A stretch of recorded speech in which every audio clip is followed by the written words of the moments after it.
So here I am back in the basement for another project. So if you saw the last video, it was talking about our pantry.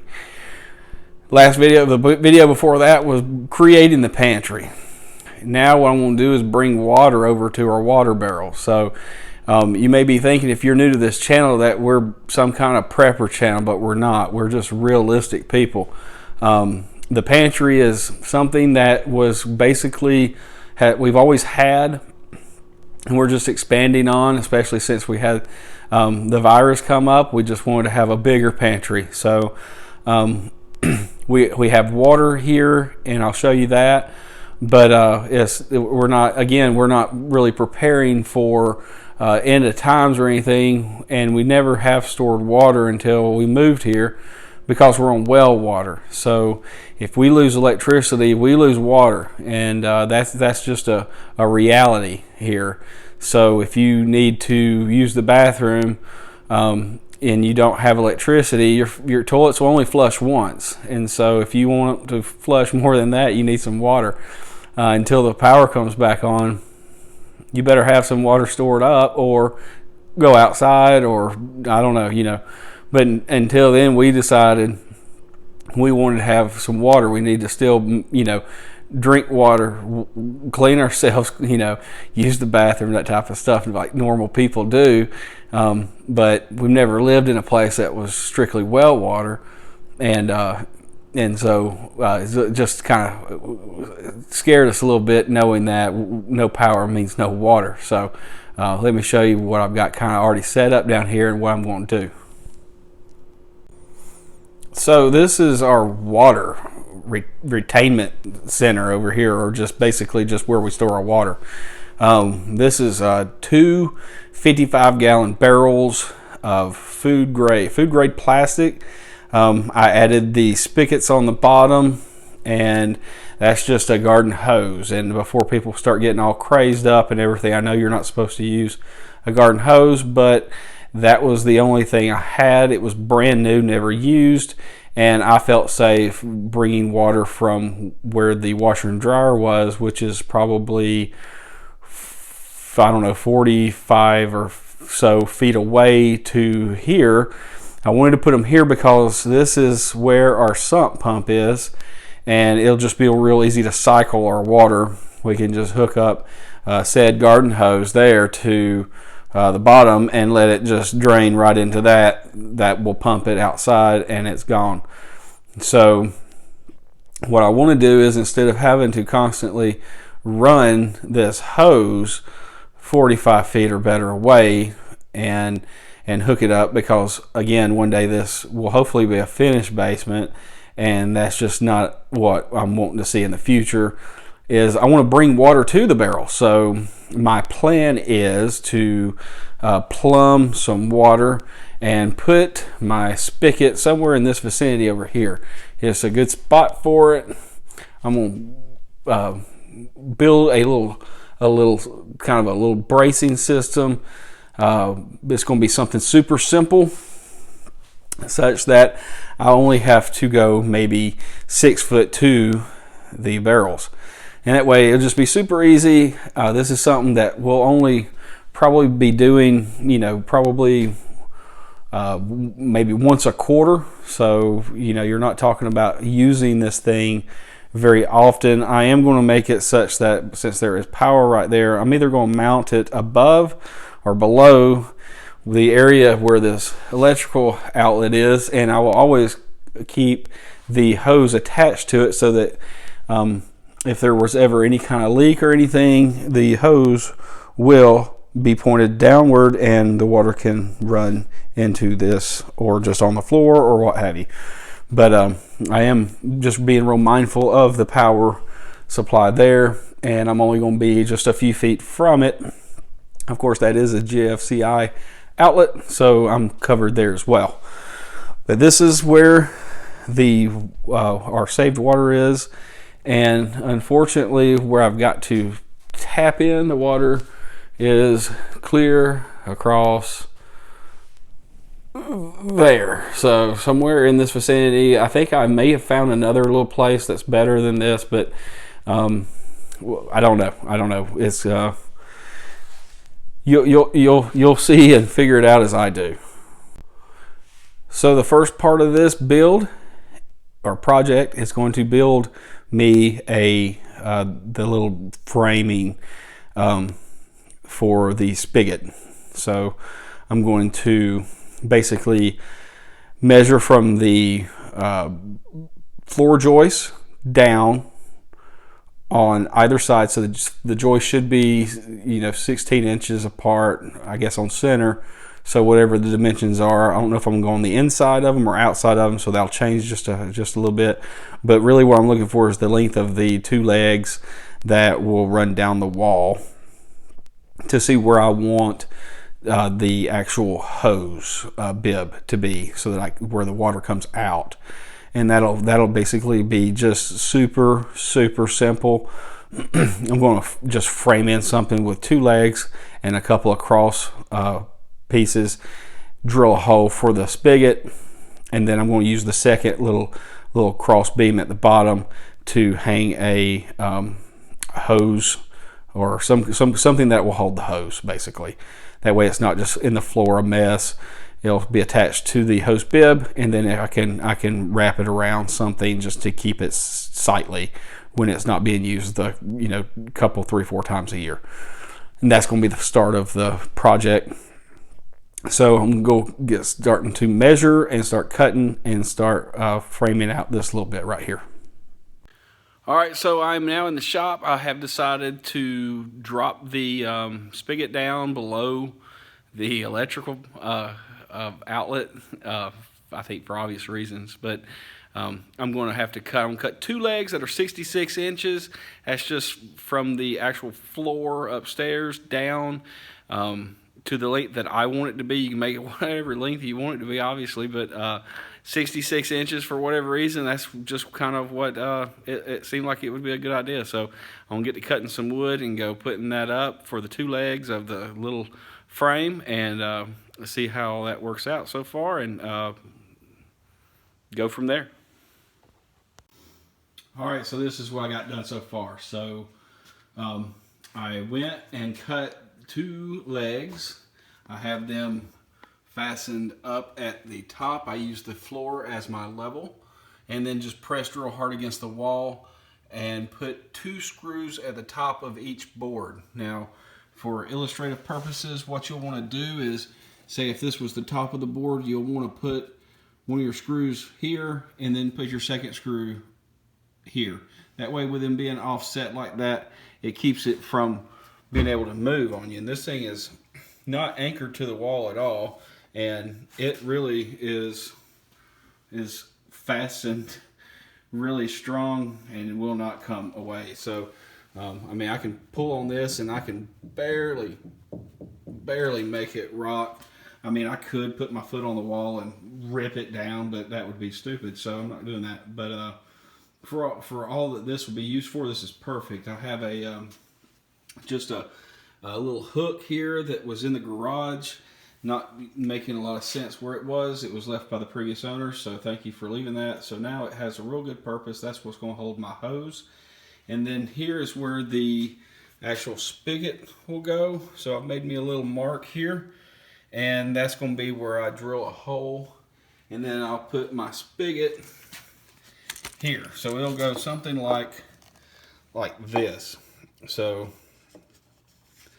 you'll just have to imagine. But basically, after the hole gets drilled, back up, it'll be about like that. So what I did was I did come down below the level of the power outlet. I guess for obvious reasons, I am just below it, and then by the time I have the spigot on, it'll be even lower.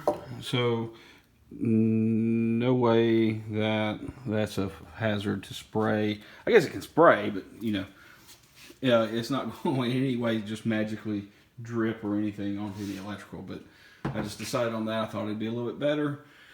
Just for, I mean, all your measurements are going to be different. I went on each side of the of these floor joists because it just makes more sense when I put my screw in, I put one way up top there, and then I drop down maybe an inch below or an inch from the bottom of this one, and that's how I tacked it up. And with it being on the inside of the joist there, then it can't really sway this way because this joist gives it some stability here, and likewise on the other side. If I had put them on the other side, then it would be able to, it could sway easier.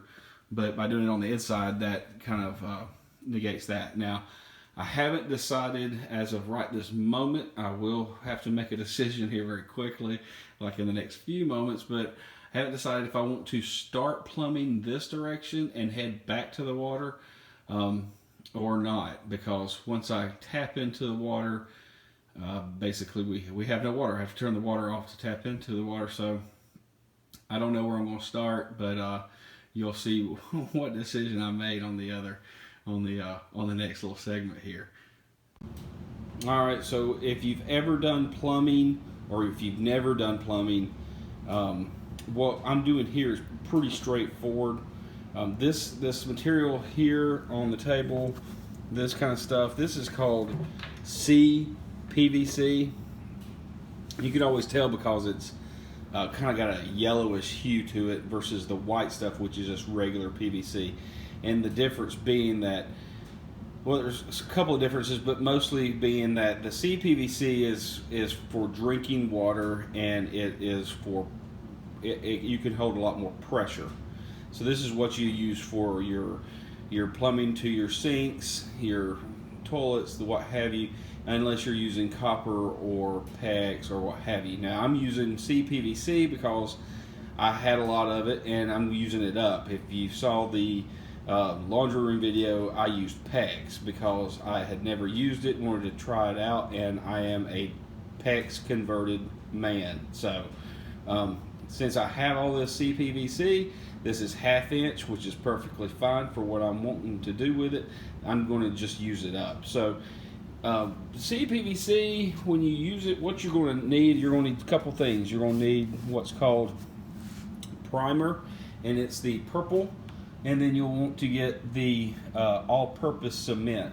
And your primer has to go on, and that kind of softens and I guess activates the all-purpose cement so that it will form a glued on, or as I think professionals call it, a chemical solder.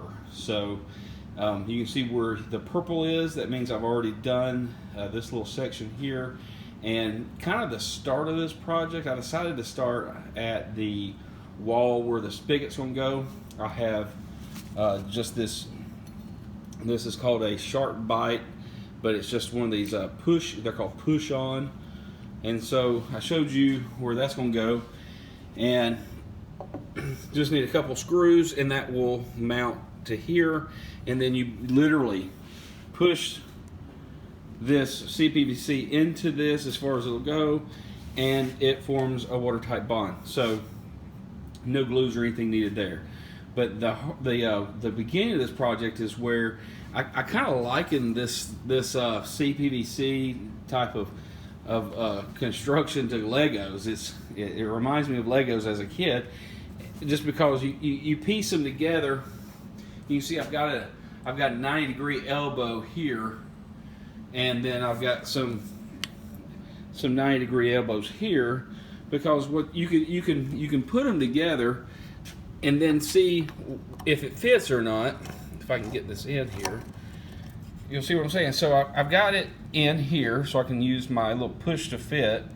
And then I don't know if it'll show, but then you just play with the little pieces and make measurements until it gets to like you want it. And I've got it kind of hidden on purpose. I want it to be hidden behind this little board here. And then I'm going to run it up the wall all the way up there, and then that's where I'm going to start making my 90 there.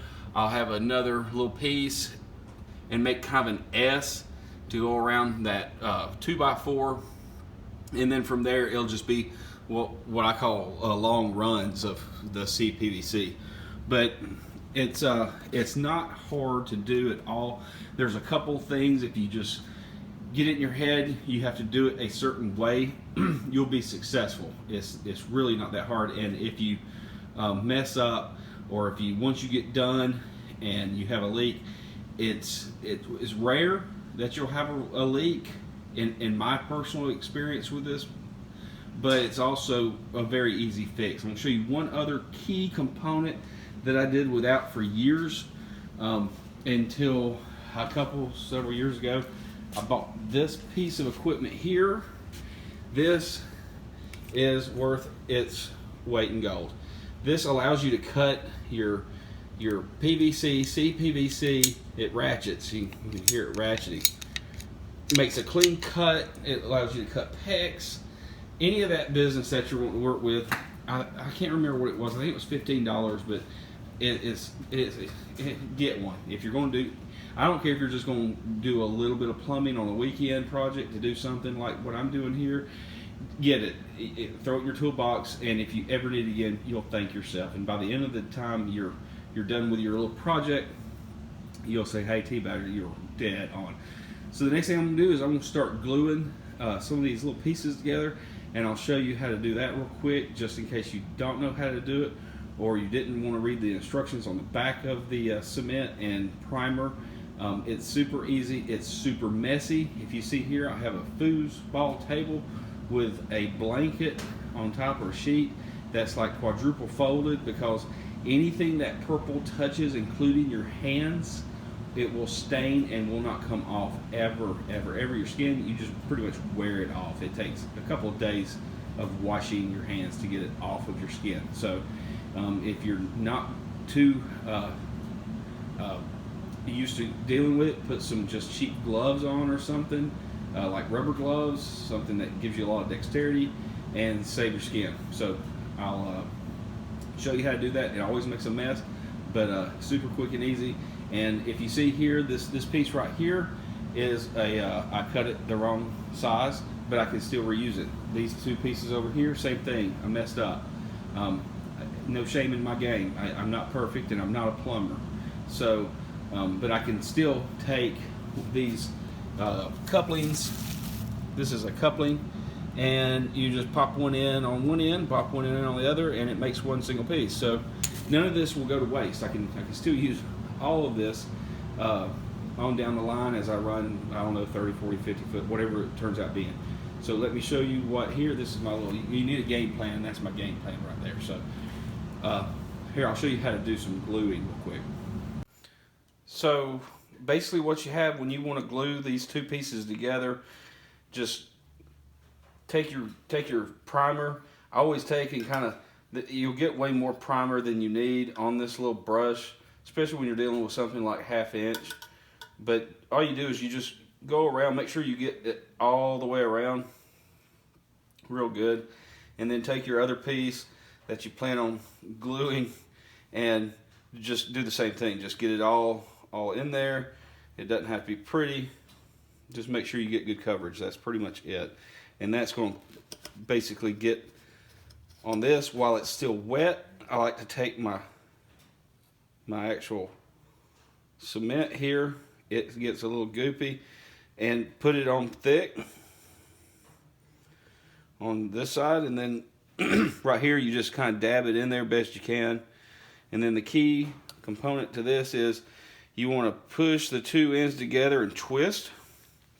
And so you'll see it gets messy and nasty, but you want to hold it here for about 15 seconds or so, because I have actually seen this, and this is one of the things that I'll warn you about, is to hold it for a few seconds, because these two pieces, I have actually seen them push apart, and then you're going to get a leak. So as long as you just hold, like I said, for that little bit of time, you'll get a good seal. You can always go back. You see I have a rag that I always keep when I'm doing this, just because you can clean up this extra little glob, kind of make it prettier.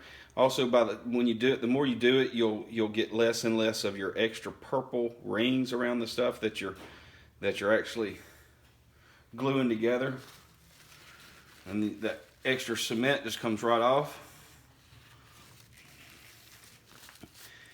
And that's pretty much all you got to do. And then just repeat, and next thing you know, you'll be doing some plumbing. Just a couple of non-pro tips.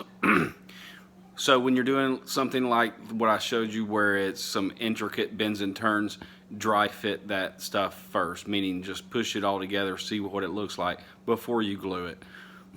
Make you look like a rock star. Second thing is when you do go to glue, and don't try to glue too many pieces at one time. You have very little time. This stuff sets up super fast. So I just do one gluing, I prime one thing, glue one thing, hold for, I said 15 seconds, but it's supposed to be 30 seconds. And that will get you a good seal pretty much every time. Again, work fast. Once you put the glue to the primer inside the piece, do a twist turn. That kind of helps get the glue and primer to kind of squish out a little bit, and you'll get a little seal around the end. Only clean up the extra goop if it's somewhere real visible and you want it real pretty. Otherwise, let it go, because in my opinion, it makes even a better little seal because of the little mushroom that comes out of the two pipes being formed together around where it could leak. Get the right type of cement. There's all different types of cement. The all-purpose has always worked for me, and that's just what I use for any and all of it. You'll use a lot more of the glue than you will the primer, and from my experience, the glue does not store incredibly long. It starts turning into a jelly. Once it turns into kind of like a jelly-like substance, it's no good anymore. You'll have to toss it and go buy another. I don't buy the cement in the big giant cans for that reason, because I'm not a plumber, so I don't use it that often. And whenever I do, I try to do a lot of plumbing projects at once so that my cement stays good, and then inevitably in a couple of years when I need to do another plumbing project, it's bad and I have to replace it. So non-pro tips for you. Well, now that you know how to glue, you can do it too. So instead of showing you hours and hours of just gluing these pieces together, I have now finished the project, and let me show you the final little bit of it, and I'll give you a little something to think about now that I've shown you how to do a little bit of basic plumbing. So just kind of recap, I started on the furthest end, which is where my spigot is. I started at this end just because didn't want to be without power if something came up during the project. I could stop at any time, and it makes it a lot nicer. A lot of these jobs I do after work, so it lets me do a piece of it, tonight, another large section tomorrow night, that type of thing. This project, all in all, took me a couple weeks, just because things come up, and I wasn't able to just do it in one total project, from start to finish in a day. But I would imagine this would take probably about, for somebody like me that's not a plumber, probably a day would be my guess. But I did go and buy a fancy hose. This is water, drinking water, whatever, safe. And you can see I'm emptying my barrel right now right into the sump pump. So that's working out beautifully. That way the water just disappears. Doesn't make a mess or anything. But what we have here, my little stand, I connected it. I ran this all the way across here, and then I found another spot to connect that was a little bit better, and I was able to thread it between these existing. These are the intake and outtake, whatever you call it, for the furnace. So we had a new furnace put in last year, and this is the high efficiency what have you.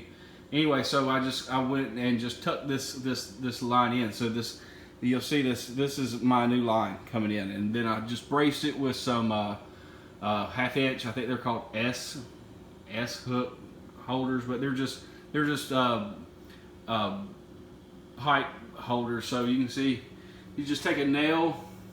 I don't know why you can see that, but you basically just take a nail and tap it in place and it holds it securely. So just went on down all the way here, and this is where I ended up finding to tap in, and it was just a this is just the section here. It's not that easy to see with all the business going on, but it was a straight shot down through here, and then I just did a 90 across and then another 90 and straight home with a little funky little, let's see if I can get this, there it is. That's my funky little setup right there. So the pipe coming out was too high, so I just had to do a little S-curve in my plumbing to meet that, and I threw a T, so out of the top of that is PEX. Like I said, I was just using up what was left of my CPVC, and that goes across to over here and just stops. So that has a plug on the end of it, and I'm gonna one day when we finish the basement, that will carry on for water to the little kitchenette that I'm going to put in down here. So you can see this isn't rocket science here. It's like I said before, it's basically it's Legos for adults. Piece the little 90-degree elbows. You've got the couplings to add a piece on. So like when you see these long sections, you just put a coupling on the end, and it allows you to connect the two ends together in a straight line. It's not that hard. And this project, I have about $50 invested, not in my time, but in just material. So I don't know, the wood I already had, so you could probably jack that up a little bit. The little hose holder that I got in the garage was free, so you can add to that. You could just say, even if you just wanted to say $100, which I don't have in it, but the new hose, I don't know, $10, whatever. So let's just say $100. Let's say I got $100 invested in this. If I were to hire a plumber to do the exact same thing, you can only imagine what that's going to cost. At least here, where we live here, and not to get political in any way, but almost everybody here is union, and that just means the prices are generally much higher. So they typically, I haven't found that they do anything for less than $1,000. So whether that's an accurate bid, I have no idea. I didn't call anybody out here to give me a quote because I knew I'd just be wasting their time and mine. But let's just say I found I found somebody that would kind of do it on the side and do it for $500. Then I've saved $400. And like I said, this could have been easily done in one day. If you wanted to just take a full Saturday, if you have that luxury just to take a full day and work on one project. Easily done in a day. Like I said, I do it after work, a little here, a little there. There was no rush for this. It wasn't something that just had to be done. A couple weeks later, I'm done. But now I'm going to really enjoy filling my barrels and emptying my barrels as much as that can be enjoyed. But I hope that this video showed you a little bit about plumbing if you've never done it. If you've learned something, then it's worth it to me. If you just got enjoyment out of seeing some of the crazy things I do, it's worth it to me as well. So I ask you to join our little family here by hitting the subscribe button and following along. I'm always doing something. I just can't sit still. I work all day, come home, work till nighttime, and then repeat. On weekends, I'm doing something else. So anyway, like I said, join our family, subscribe. You can hit the notification, see whenever we come out with a new video, which generally we put out pretty good number of videos, more so in the summer than the winter, but it's spring, so the activity level starts going way up here. Hope you enjoy the video. I'll see you on the next adventure.